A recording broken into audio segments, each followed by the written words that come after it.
Ada satu fase dalam hidup hampir semua orang, tapi jarang benar-benar dibicarakan dengan jujur. Fase ketika kamu sudah berusaha keras untuk menarik rezeki, sudah mengatur pikiran supaya positif, sudah berusaha yakin pada diri sendiri, tapi kenyataannya hidup terasa malah semakin menekan. Bukan karena kurang usaha, tapi karena terlalu serius mengejar. Di fase ini, bangun pagi rasanya bukan karena semangat, tapi karena kewajiban. Pikiran langsung aktif, bahkan sebelum kaki menyentuh lantai. Bukan soal rencana besar, tapi soal rasa khawatir yang samar namun konsisten. Tentang uang, tentang waktu, tentang apakah semua ini benar-benar akan berubah. Kamu mungkin sudah melakukan apa yang banyak diajarkan, menuliskan afirmasi, membayangkan hidup yang lebih baik, mengatakan pada diri sendiri bahwa kamu pantas sukses. Tapi di balik semua itu, ada satu suara kecil yang terus berbisik, "Kenapa belum juga terjadi?" Dan suara itu pelan-pelan tumbuh jadi tekanan. Secara psikologis, disinilah konflik batin mulai terbentuk. Di satu sisi, kamu ingin percaya. Di sisi lain, kamu terus melihat kenyataan yang belum berubah. Otakmu mencoba positif, tapi tubuhmu tetap tegang. Hatimu ingin tenang, tapi pikiranmu terus menghitung. Dan ketegangan itulah yang sering tidak kita sadari sedang kita kirimkan ke hidup. Banyak orang tidak sadar bahwa saat mereka berkata ingin kaya, yang mereka rasakan justru adalah takut miskin.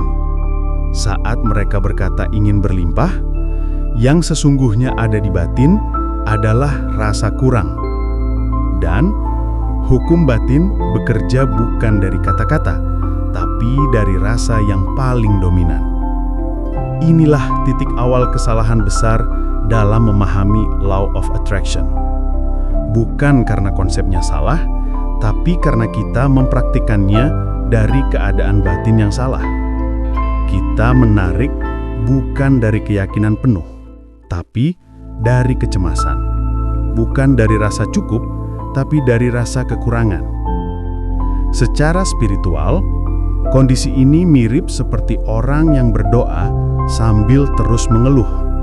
Mulutnya meminta, tapi hatinya memberontak.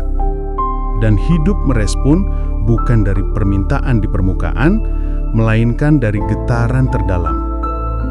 Semakin keras mengejar, semakin tegang batin.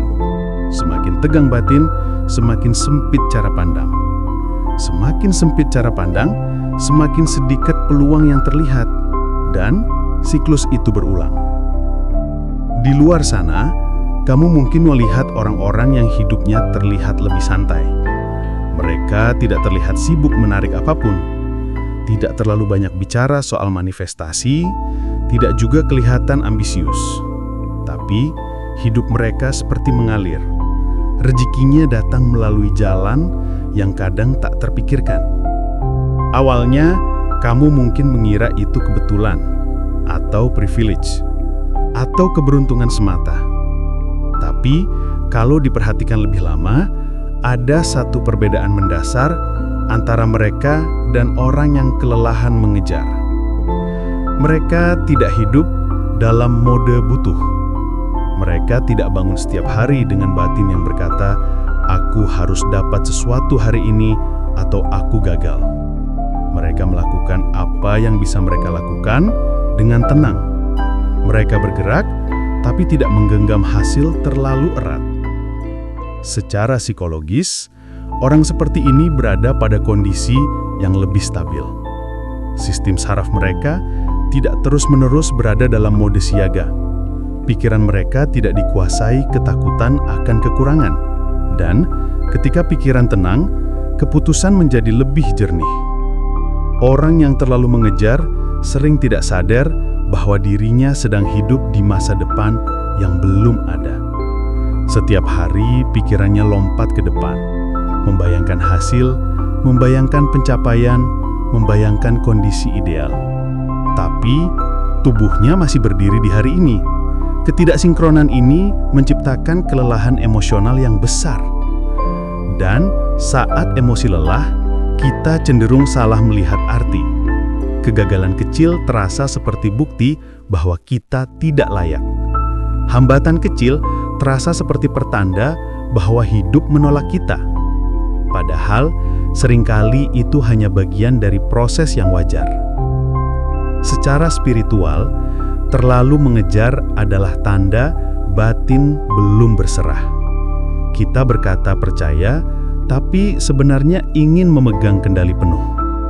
Kita ingin menentukan kapan, bagaimana, dan lewat siapa rezeki datang. Ketika hidup tidak patuh pada rencana itu, kita frustasi. Padahal, ada banyak bagian hidup yang justru hanya bekerja saat kita berhenti memaksa. Di bab ini, kamu tidak sedang diajak berhenti berusaha, tapi diajak jujur melihat kondisi batinmu sendiri. Apakah selama ini kamu benar-benar menarik dari keyakinan atau dari rasa takut? Karena seringkali semakin sesuatu dikejar dengan rasa panik, semakin jauh ia terasa. Bukan karena hidup kejam, tapi karena batin kita belum siap menerima dengan tenang. Dan disinilah cerita ini sebenarnya dimulai. Bukan dari uang, bukan dari teknik, tapi dari satu pertanyaan sederhana yang jarang kita ajukan dengan jujur. Apakah aku sedang percaya atau sedang terdesak? Perubahan tidak selalu dimulai dengan keberanian besar. Seringkali ia justru dimulai dari kelelahan yang jujur. Kelelahan karena terlalu lama memaksakan diri untuk percaya pada sesuatu yang belum sepenuhnya tenang di dalam hati. Di titik inilah, banyak orang akhirnya berhenti bukan karena menyerah, tapi karena sadar ada sesuatu yang perlu dirapihkan terlebih dahulu. Secara psikologis, ini adalah momen ketika pikiran mulai lelah hidup di bawah tekanan harapan. Harapan akan hasil cepat. Harapan akan perubahan instan. Harapan bahwa semua usaha harus segera terbayar. Ketika harapan ini tidak terpenuhi, yang muncul bukan hanya kecewa, tapi rasa bersalah, merasa kurang positif, merasa kurang sabar, merasa ada yang salah dengan diri sendiri. Padahal, seringkali masalahnya bukan pada usaha atau niat, tapi pada posisi batin yang terlalu terdesak. Hidup dijalani dalam mode mengejar, bukan menyelaraskan. Pikiran terus memegang kendali, sementara hati tertinggal dalam kegelisahan. Orang-orang yang akhirnya berubah justru bukan yang paling keras berteriak minta hasil, tapi yang berani berhenti sejenak dan bertanya dengan jujur, "Kenapa aku segelisah ini?" Pertanyaan ini sederhana, tapi dalam.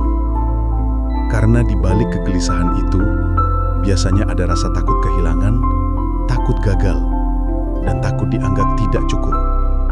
Saat rasa takut ini disadari, terjadi pergeseran halus. Mereka mulai memahami bahwa perasaan kekurangan bukan sesuatu yang harus diperangi, tapi dipahami. Mereka berhenti mengusir rasa takut dengan afirmasi palsu. Mereka memilih duduk sejenak dan mengakuinya. Secara spiritual, ini adalah tahap pelembutan hati. Mengakui bahwa manusia memang terbatas, bahwa tidak semua hal bisa dipaksakan datang sesuai jadwal kita. Dan pengakuan ini justru membuka ruang kisah baru, karena disitulah keikhlasan mulai tumbuh. Mereka mulai belajar satu hal penting. Ketenangan tidak datang setelah semuanya beres, tapi justru mendahului keberesan itu sendiri. Saat batin mulai tenang, respons terhadap hidup pun berubah. Mereka masih bekerja, masih berusaha, masih berdoa. Tapi semua itu dilakukan tanpa beban membuktikan apapun. Usaha menjadi bentuk tanggung jawab, bukan alat untuk menutup rasa takut. Doa menjadi percakapan, bukan tuntutan. Secara psikologis, perubahan ini membuat sistem saraf lebih stabil. Pikiran tidak lagi reaktif terhadap setiap perubahan kecil. Kegagalan tidak langsung diartikan sebagai penolakan hidup. Kesuksesan orang lain tidak lagi terasa sebagai ancaman. Saat batin tidak lagi sibuk membandingkan, energi pun tersimpan lebih utuh. Dari sinilah fokus mulai menguat. Mereka bisa mengerjakan satu hal dengan lebih hadir. Tidak lompat-lompat, tidak setengah-setengah. Orang-orang ini mulai memindahkan perhatian dari hasil ke proses. Bukan karena menolak hasil, tapi karena sadar, proseslah satu-satunya hal yang bisa dikendalikan. Saat fokus pada yang bisa dikendalikan, rasa frustasi berkurang. Secara spiritual, ini adalah bentuk tawakal yang aktif. Bukan pasrah diam, tapi berserah sambil bergerak. Mereka menjalani bagian yang bisa mereka jalani, sambil menyerahkan hasil pada yang lebih tahu waktunya. Menariknya, ketika batin sudah tidak terlalu memaksakan hasil, intuisi mulai lebih terdengar. Keputusan diambil bukan dari panik, tapi dari kejernihan. Mereka jadi lebih peka pada tanda-tanda kecil. Peluang terasa lebih jelas, batasan juga lebih tegas. Banyak dari mereka yang akhirnya berani berkata tidak pada hal-hal yang dulu diambil karena takut kehilangan. Mereka sadar, tidak semua kesempatan adalah rezeki. Ada yang hanya ujian kesabaran. Ada yang justru menjauhkan dari arah sejati. Perubahan paling terasa bukan di luar, tapi di dalam. Bangun pagi terasa lebih ringan. Pikiran tidak langsung sesak memikirkan masa depan. Ada penerimaan bahwa hari ini cukup untuk dijalani hari ini. Secara psikologis, penerimaan ini mengurangi konflik batin. Tubuh tidak lagi hidup dalam alarm terus-menerus. Dan saat tubuh tenang, kreativitas perlahan muncul kembali. Secara spiritual, penerimaan membuka pintu rasa syukur yang lebih jujur. Bukan syukur karena segalanya sempurna, tapi syukur karena masih diberi kemampuan melangkah. Dari syukur yang tenang inilah, hidup mulai terasa lebih bersahabat.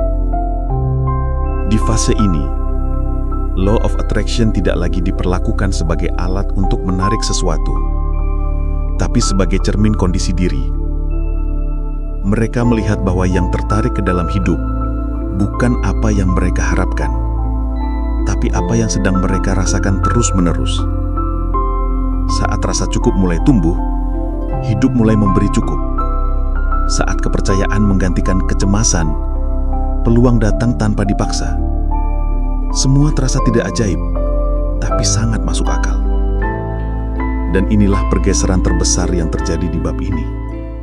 Dari mengejar perubahan, menjadi berubah agar siap menerima. Dari menekan hidup supaya patuh, menjadi menyelaraskan diri dengan ritme yang lebih tepat. Batin yang selaras inilah yang menjadi jembatan. Jembatan antara usaha manusia dan hasil yang sering datang dengan cara yang tidak. Di tahap ini, orang-orang yang sebelumnya merasa lelah mengejar, mulai memahami sesuatu yang tidak bisa dijelaskan hanya dengan logika, tapi terasa jelas di hati, bahwa hidup tidak selalu menunggu kita siap, tapi seringkali menunggu kita tenang. Ada perbedaan besar di antara kesiapan dan ketenangan. Kesiapan mengejar, ketenangan menerima. Secara psikologis, ketika seseorang berhenti memaksakan hasil, ruang di pikirannya mulai terbuka. Pikiran tidak lagi penuh dengan skenario bagaimana jika gagal atau bagaimana kalau tidak berhasil. Sebaliknya, ada ruang untuk menyadari apa yang sebenarnya sedang terjadi saat ini. Dan kehadiran penuh di saat ini adalah kunci yang sering diremehkan. Hidup memang tidak pernah berhenti memberi tantangan. Uang tetap dibutuhkan, masalah masih datang, dunia tetap bergerak dengan kecepatannya sendiri. Tapi cara seseorang berdiri di tengah semua itu berubah. Ia tidak lagi berdiri dengan tubuh tegang dan nafas yang pendek, tapi dengan sikap yang lebih tegak dan nafas yang lebih dalam. Banyak orang salah mengira bahwa berserah berarti lemah. Padahal secara batin, berserah adalah bentuk kepercayaan paling tinggi. Berserah bukan berarti berhenti melangkah, tapi berhenti menuntut jalan mengikuti keinginan kita. Kita tetap melangkah, hanya saja dengan kesadaran bahwa tidak semua belokan perlu kita paksa pahami sekarang. Secara spiritual, orang-orang ini mulai melihat hidup bukan sebagai mesin yang harus ditekan tombolnya terus-menerus, tapi sebagai alur yang bisa diajak bekerja sama. Mereka tidak lagi menantang hidup, tapi mendengarkan. Dan dari mendengarkan itulah, banyak jawaban muncul tanpa dicari keras-keras. Mereka mulai memaknai usaha sebagai ibadah yang sunyi, dilakukan dengan niat baik tanpa harus disorot banyak orang. Mereka tidak lagi sibuk membesarkan hasil, tapi membesarkan sikap. Mereka tahu, sikap yang matang akan menciptakan hasil yang tahan lama. Dalam konteks Law of Attraction, inilah saat konsep itu kembali ke makna asalnya. Bukan tentang menarik dengan keinginan, tapi tentang memantulkan dengan keadaan batin. Ketika batin dipenuhi rasa cukup, hidup memantulkan cukup. Ketika batin penuh syukur, peluang terasa lebih ramah. Orang-orang ini juga berhenti mendikte waktu. Mereka berhenti bertanya, kapan, dengan nada tertekan. Mereka mengganti pertanyaan itu dengan, apa yang bisa aku rawat hari ini?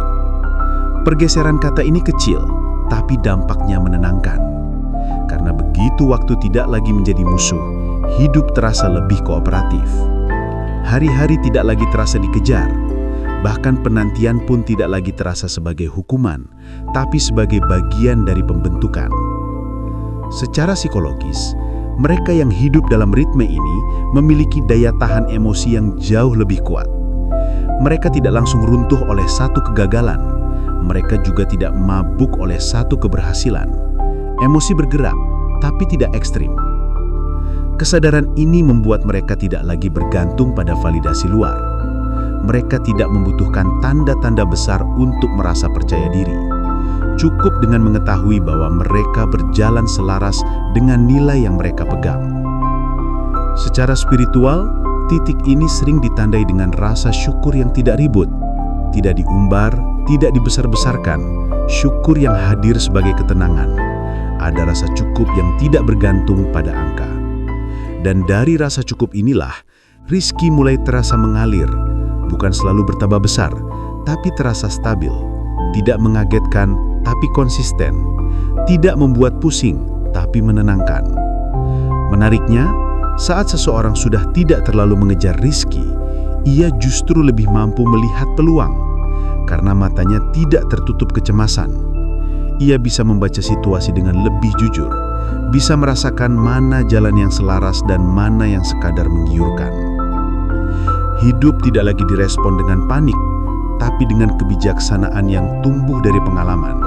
Kegagalan dipelajari, bukan dikutuk. Keberhasilan disyukuri, bukan ditakuti akan hilang. Inilah bentuk kedewasaan batin yang jarang diajarkan. Kedewasaan yang tidak lahir dari teori, tapi dari keberanian untuk berhenti memaksa dan mulai mempercayai. Cerita ini bukan ajakan untuk berhenti bermimpi. Justru sebaliknya, ini ajakan untuk bermimpi dengan tenang, bekerja dengan jujur, dan menerima dengan lapang.